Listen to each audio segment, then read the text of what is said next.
محترم ورونو د رسول الله صلی الله علیه وسلم اطاعت مونږ او تاسو ته د هر چا د اطاعت نه مخکې دی مونږ ته په سر سترګو منظور دی اگر که ظاهري پکې ما او تا ته څه پیچیدګي ښکاري ما او تا ته په هغې حکم منلو کې څه تکلیفي اگر چې زما او ستا عقل هغې باندې ټیک کار نه کوي زما او ستا عقل یو وی او رسول الله صلی الله علیه وسلم بله فرمایي د چا به منو د عقل به منو که د رسول الله صلی الله علیه وسلم نه د رسول الله صلی الله علیه وسلم به منو ځینې احکام داسې راغلي دي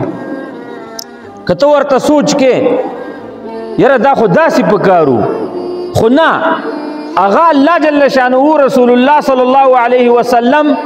الله جل شانه خپل مخلوق مسلمانان بندگان معلومي رسول الله صلی الله علیه وسلم خپل امتین معلومي چې دي څه کوي حضرت علی صاحب فرمایي یاره وای که عقل ته خبره والی وای دین خو د عقل شیز نه دی زما ستا دین دا د عقل سره تعلق ساتي خو د عقل شیز ګوره نه دی چې هر څه به ته عقل تالی حضرت علی صاحب فرمایي یاره وای که دین د عقل شی وي نو عقل خدا وای چې موږ په دې موضوع باندې ګرځو که نه نو موږ ته باید حکم شوی وی چې د موضوع د لاندې طرف مسه کوي څه وکوي ځکه چې ګرځي په کوم ځای باندې هغه ځای په خاورو ناولې کېږي که نه نو حکم باید شوی وی چې د موضوع په دې لاندې په دې تلو باندې مسه وکوي خو نه رسول الله صلی الله علیه وسلم فرمایلی دي چې تاسو مسه په دې بره طرف باندې وکوي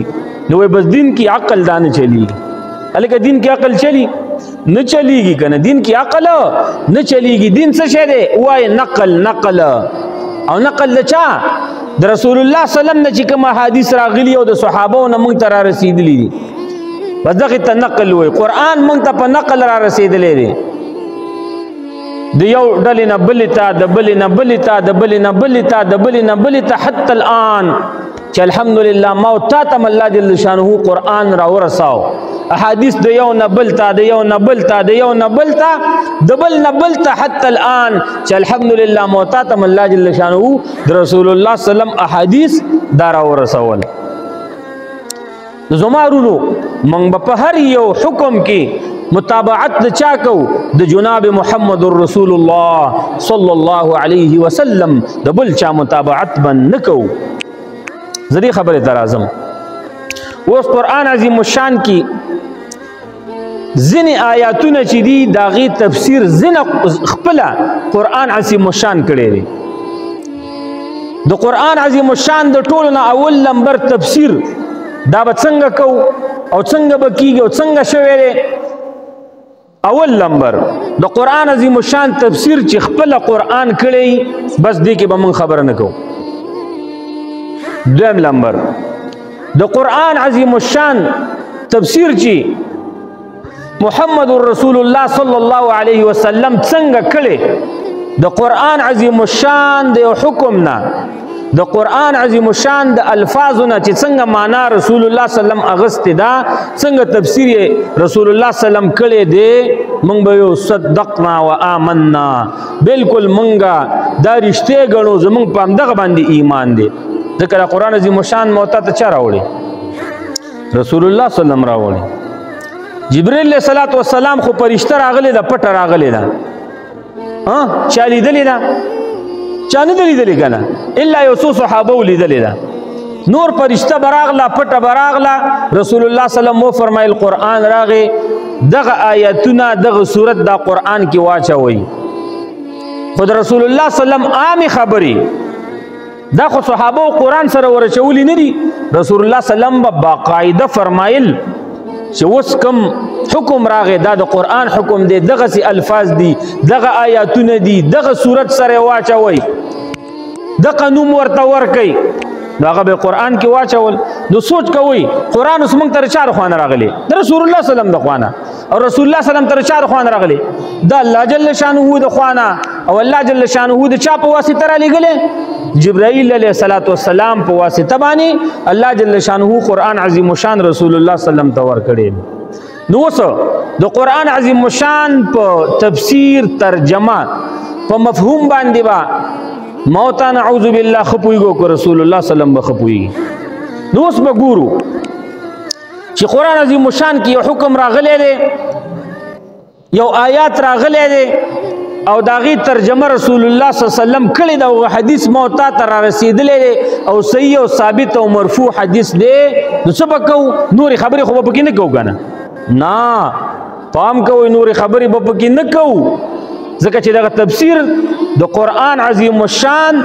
د هغه چا د خوانه مو تا تر ورسید چې پاغه باندې نازل شوی دی او الله جل شانه رسول الله صلی الله علیه وسلم په باره کې څه فرمایي سوره نجم راواړه وګوره وما ينطق عن الهوى ان هو الا وحي يوحى دا ستاسو پیغمبر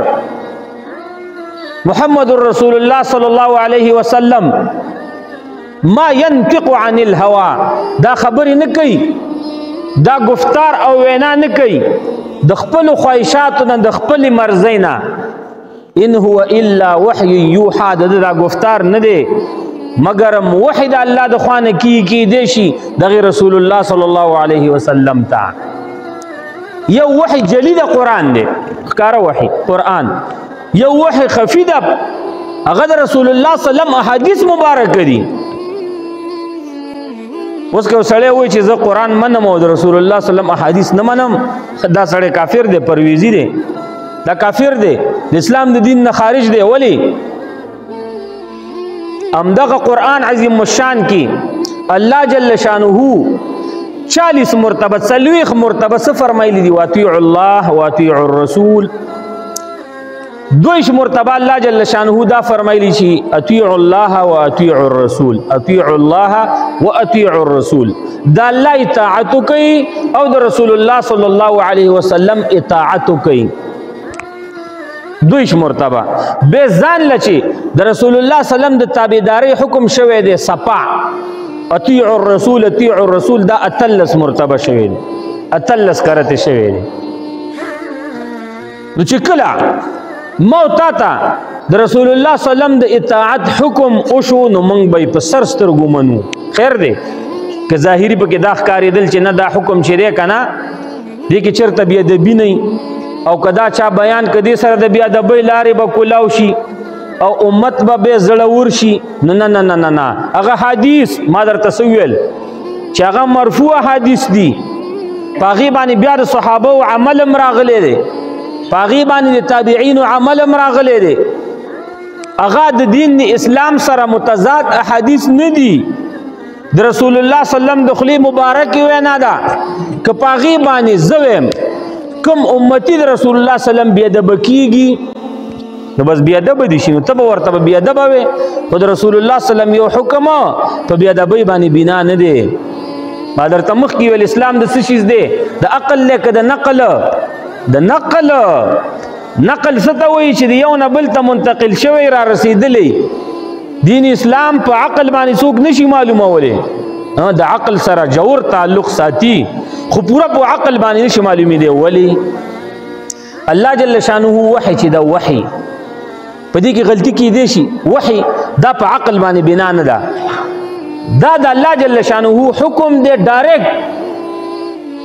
هغه کې عقل ته دخل نشتا نو وحی کې غلطی نشي راتلی ولې د چا حکم دی د الله جل شانه او عقل دا به مو ته استعمالو په دې کې غلطی راتلی شي په دې کې 1000 بار غلطی راتلی شي وګورئ تاسو نن به یو فیصله ټکی سبا به بل ټکی نن به یو خبره ټکی سبا به بل خبره ټکی هغه افلاطون فیثاغورس جالینوس هغوی چې کومې نظریې پیش کړې وي دا حکیمانو لیلو خیران خلکو د دنیا په نسبت باندې دوی چې کومې نظریې د دنیا د کائناتو د اسمان د ستورو د نور د ځمکې په باره کې پیش کړي وي نن ستا ساینس هغې پورې خاندي وایي دا څه لیوني خلکو خو وایي د دوی وایي دا عقیده وه د اسمان په باره کې د ځمکې په باره کې د ستورو په باره کې د نور په باره کې یاره وایي دا څه لیوني خلکو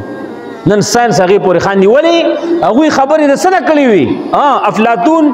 فیثاغورس جالینوس دې خلکو د عقل نه خبرې کړې وي د وحی نه نه وي کړي نو وحی کې غلطي نه راځي او عقل کې وایا عقل کې غلطي راځي که نه نو اسلام دین